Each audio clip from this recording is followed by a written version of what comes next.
Hey, what's going on, beautiful Jellyfish? Tracy, and today I'm going to be doing a video on red card advantage in Magic. These are really solid EDH cards, and funny, as I was like looking through a lot of these cards, I was like, I feel like a lot of times red has the, yes, you draw, but you have to discard, and honestly, that can be really a, I would say, great thing. Like, one of my friends had, and I can't think of the commander right now off the top of my head. It's the black-red dragon, and it's like you want creatures in your graveyard because then you can like recast them or something like that. Or, you know, if you're not doing any sort of like graveyard recursion or anything like that in your deck, you know, discarding those lands that you like don't really need or something like that is a really solid thing. I always find that too, even decks that I'm not trying to do graveyard recursion, I always like to throw in a little bit because, you know, you never know. Things are going to die, you know, you're going to kill things, your opponents are going to kill things, so I think it's always handy to have just a little bit of graveyard recursion in your deck. So that was what I would say about, you know, having the whole thing of, oh yeah, you discard, oh yeah, you draw, that's sweet, but like, you discard. Another thing too I would say about a lot of these red cards is you're not really paying a lot of mana for them. You know, you're paying really like cheap amount of mana to, yes, you're discarding and that can potentially suck, but you're drawing cards for an inexpensive amount of mana, which I think is really sweet. So let's get into it. The first red, oh, also, actually I lied. Before we get into this, I have done a couple of other card advantage videos. It's in my EDH playlist. I decided not to separate them because I have way too many, like, mini-series, and that would just be, like, nuts. And I'd have, like, a million playlists, and I already have a lot of playlists. But, I have one in, like, blue and white and green. I don't think I have one on black. I think that's the only color I actually don't have. I can't remember. But, let's get into it. First card is Faithless Looting. This card's really, really freaking sweet. Yeah, it's 1 mana to draw 2 and you discard 2. Like, come on. That's, like, amazing. You're like, ditch these 2 lands I don't need. Or if you want, you know, creatures in your graveyard for whatever reason, you're like, put these cards in my graveyard that I don't need. This card's incredible. And also, too, it's got flashback for 3. Like, hello. I look at this too where it's like you're paying a total of like 4 mana to draw 4 cards and discard 4 cards. Like you're paying 1 mana to basically do all of those things. That's incredible. This card is sweet and the art is really sweet too. Okay, another card is Tormenting Voice. So as an additional card cost to cast it, you do have to like pitch a card. You just have to discard 1 card. However, with that, you get to draw 2 cards. So, like, 2 mana to draw 2 cards, and you have to pitch 1. One thing I will note about this card, though, is it does say that as an additional cost. So you already have to have, like, a card in your hand. So it can't be like, oh, I don't like this 1 card I drew. Discard it. It has to be already in your hand, pretty much. But I think this is a really sweet card for a very inexpensive amount of mana. I really like this card. And also, too, like, this is inexpensive, like, cost-wise as well, which I think is really sweet. Okay, this card is super fun. I've never really gotten the chance to play with it, but I think it's really fun, and that is Reforge the Soul. Reforge the Soul is a 5 mana cost, and Miracle I'm so weird about. And I think the reason why I'm so hesitant about Miracle, and I feel like it's one of those mechanics that, like, it was used in, you know, Avacyn Restored and all that stuff, but, like, it's just not something I can get into, and I think the reason is because it's so, like, situational. Like, it has to be, like, the first card you draw each turn. And I find in all my EDH decks, I'm just drawing cards left and right. Like, I'm like, give me some draw cards. Like, if I'm not drawing more than 1 card a turn, like, there's something wrong. Like, I want to be drawing cards. I want to be drawing more cards. So, I always feel like with a card like this, what was I going to say? I'm kind of weird about the whole Miracle thing. However, honestly, even if you don't Miracle this card, like, even if you do have a couple of other ways of drawing cards and it's not the first card you draw for turn, honestly, I think 5 mana for this is actually a really fair mana cost. It's 5 mana sorcery, again, if it's the first card you Miracle it, but if not, each player discards their hand and just draws 7 cards. This is a really sweet, like, starting over type of card, and what I really like about this is if you know that people, you know, someone has something on the top of their library where it's like, oh, I have, you know what they're gonna draw. You're like, sweet, discard. And a lot of times I feel like with a card like this, it's kind of like the, Yeah, it sucks. You may have to discard your hand because, you know, you may have really sweet cards in there. But guys, even if you don't, like, even if you just draw this card and you have, like, no cards in your hand, it's really awesome because then you're like, hey, I just get to, like, automatically draw 7 cards. Like, that's really sweet. Also, too, what's really awesome about this is that if you, you're drawing 7, so, like, it doesn't matter how many cards you have in your hand. You could have, like, 3 and you still get to draw 7. I think this card's really fantastic. Again, I've never really gotten the chance to play with it. I think just because that miracle thing, I don't know, I can't really get behind. And also, too, I'm very, like, I don't want to, like, I don't want to say this, like, meanly, but I feel like a lot of times I just really like what's going on in my hand, and I, like, don't want to, like, pitch those cards away, but I think in the right type of deck, and again, if you are doing a little bit of recursion, anyways, the point I was making earlier is that if you know, like, what kind of cards are going on in your opponent's hands, for whatever reason, they have, you know, a card where you reveal it, or you've looked into your opponent's hand and you're like, sweet, I don't want you drawing that card, you can just make them discard it with this card.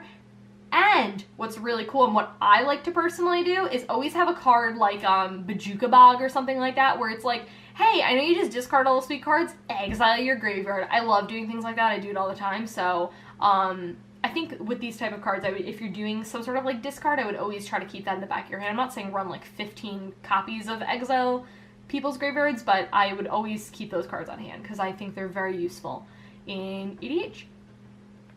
I spent, like, 20 minutes talking about that card. It's sweet, though. Okay. Magmatic Insight. Okay, I think this card is absolutely incredible. It's 1 mana, you gotta pitch a land, but, like, guys, who cares? You pitch a land for 1 mana to draw 2 cards. Super simple, super basic, cards a house. Love it. That's all I'm gonna say. It's a great card.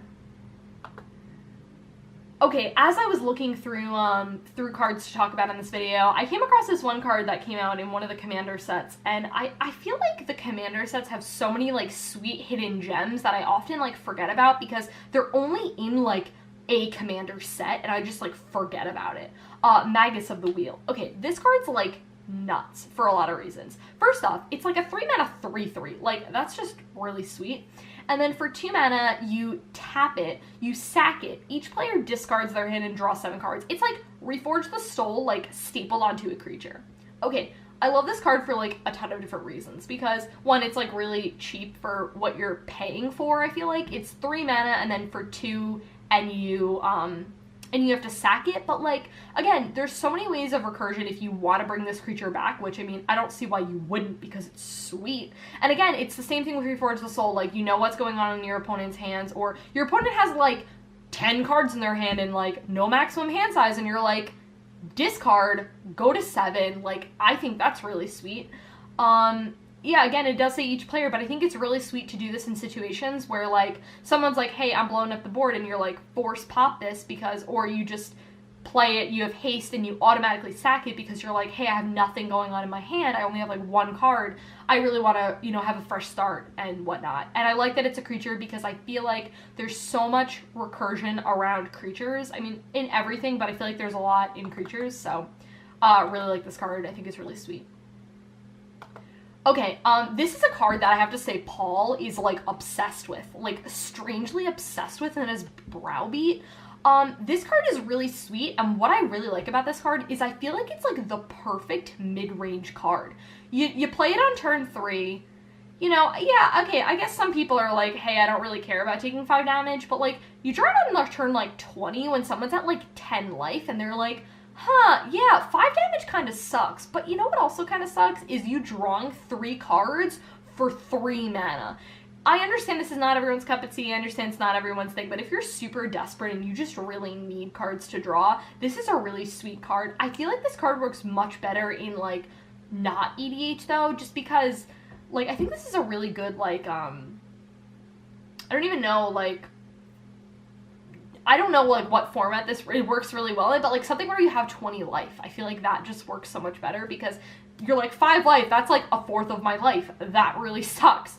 But drawing cards and you're like, well, I don't really want my opponent to draw cards because then they're probably drawing more answers. They're drawing more damage than that 5 damage. So, you know, it depends. A lot of people are like, you always take the 5 with Browbeat. I'm like, honestly, it depends, because if you're at like 6 life, you're like, oh yeah, maybe not. And also too, I think it depends, because I think if you're playing against people who are playing like combo decks where their life total doesn't really matter, I think it's not as good. However, I will say that this card I think works well in like damagey type decks. Like if you're a deck that like all you're doing is like massive amounts of damage to people, I think this is really sweet. Like a Perforos EDH deck, or like what was I gonna say? I don't know. Like I had this deck and I can't think, was it Keranos? May have been Keranos, I can't remember. And what I did is I ran a bunch of like mass burn spells where it was like do X damage to like each player, and I would like burn someone for like everyone for like 10 life or something like that. Works really well in those types of decks when you're really chipping away at your opponent's life points. Or I don't know, any type of deck where you're just doing really massive amounts of damage. I think this card is pretty sweet. Okay, this is kind of a strange card, but I did want to like throw it on the list, and that is Smoldering Crater.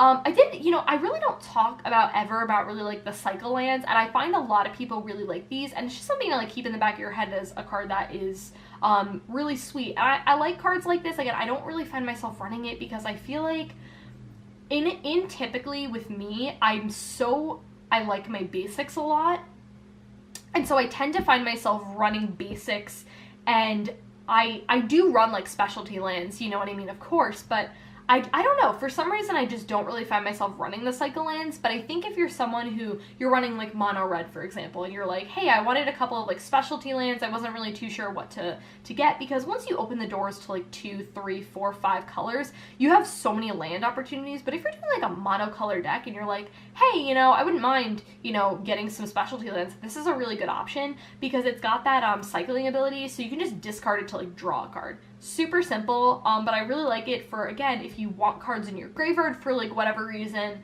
and or it just acts as a mana if you need it to. I think this card is really sweet. Should definitely mention cycle lands more often. I just don't really get the chance to play with them. Okay, so this is, I feel like, one of the most famous, I would say, red draw-y cards, and that is Wheel of Fortune. Also a super great TV show. I'm a huge fan of that. I really love game shows. Fun fact of the day. Okay, it's 3 mana sorcery. All players must discard their hands and draw 7 cards. This wording has shown up like so many times in the video, so I'm not really going to talk about it, but this is really sweet. I feel like I've mentioned all the things earlier, so I'm not really going to say anything about this card, but it's a really sweet card. Okay, as I was looking at cards for this video, I came across this card, and I like a Knollspine Dragon. And funny, I really love Shadowmoor. It's a really unique type of set.